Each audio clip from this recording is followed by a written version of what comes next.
देश की सियासत में कांग्रेस पार्टी अब बिल्कुल ही जबरदस्त आक्रामक मुद्रा में नजर आ रही है। आपको बता दें कि जैसे जैसे कांग्रेस पार्टी दिल्ली के चुनाव नजदीक आते जा रहे हैं, वैसे कांग्रेस पार्टी अपनी रणनीति भी बदलती चली जा रही है। आपको बता दें कि बेलगामी में 26 दिसंबर को कांग्रेस पार्टी ने एक बड़ा अधिवेशन किया था, जिसमें सीडब्ल्यूसी के लगभग 200 लोगों का जमावड़ा किया था।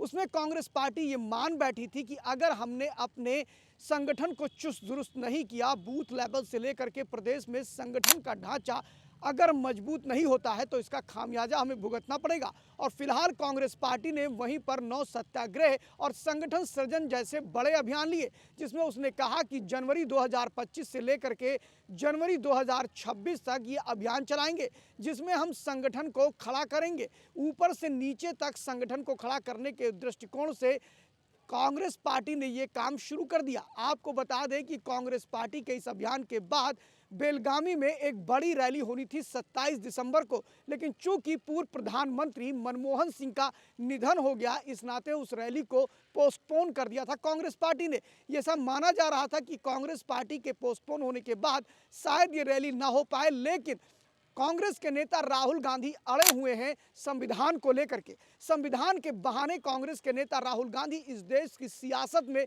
अपना एक नया वजूद समझ रहे हैं। आपको बता दें कि 2024 के लोकसभा चुनाव में भी संविधान और आरक्षण कांग्रेस को मुफीद साबित हुआ।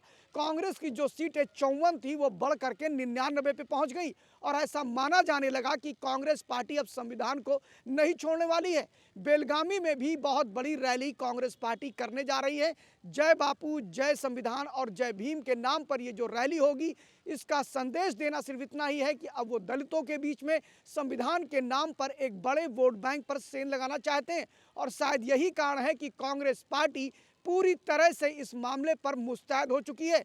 आपको बता दें कि कांग्रेस पार्टी का ये मामला आपने देखा होगा शीतकालीन सत्र में, जिस समय अमित शाह भाषण दे रहे थे राज्यसभा में संविधान सभा को लेकर, उसमें भी ये मामला काफ़ी तूल पकड़ता चला गया और उसमें अमित शाह को लेकर के उनके बयान को तोड़ मरोड़ के प्रेस किया गया है। नहीं, ये तो राजनीतिक दलों का अपना अपना दृष्टिकोण है, लेकिन ये बात किसी से भी नहीं छुपी है कि इस मामले को कांग्रेस पार्टी और विपक्ष ने बड़ा ही तूल दिया है।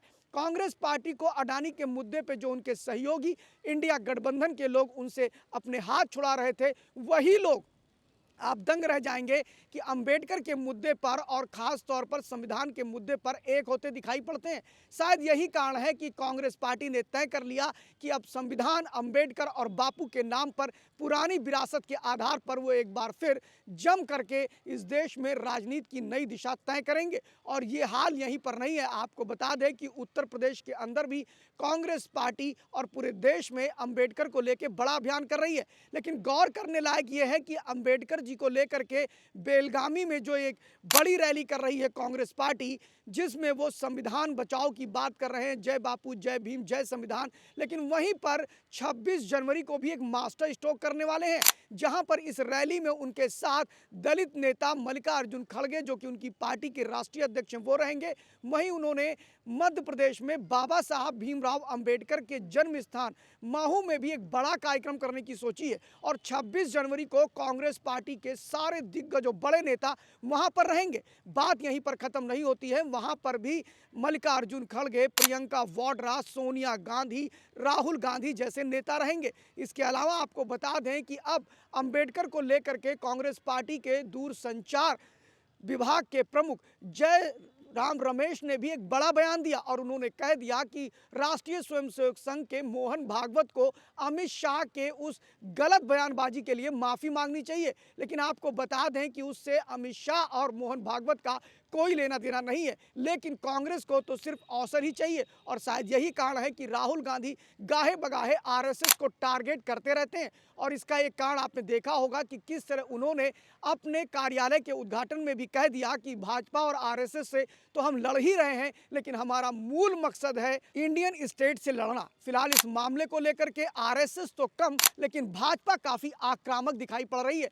फिलहाल आपको बता दें कि शायद कांग्रेस पार्टी को लगता है कि अब उनकी पार्टी के खेवनहार के रूप में सिर्फ और सिर्फ एक ही व्यक्ति है और वो है बाबा साहब भीमराव अंबेडकर, जिनके मुद्दों को लेकर के कांग्रेस पार्टी काफ़ी मुखर है और इसी को लेकर के बेलगाम में एक बड़ी रैली कर रही है। 26 नवंबर को मेहू में कर रहे हैं और इसको ये माना जा रहा है कि अपने पुराने परंपरागत दलित वोटों को अपनी तरफ लाने का ये एक बड़ा प्रयास है कांग्रेस पार्टी का। देखते रहिए live UP news 24। Thank you very much.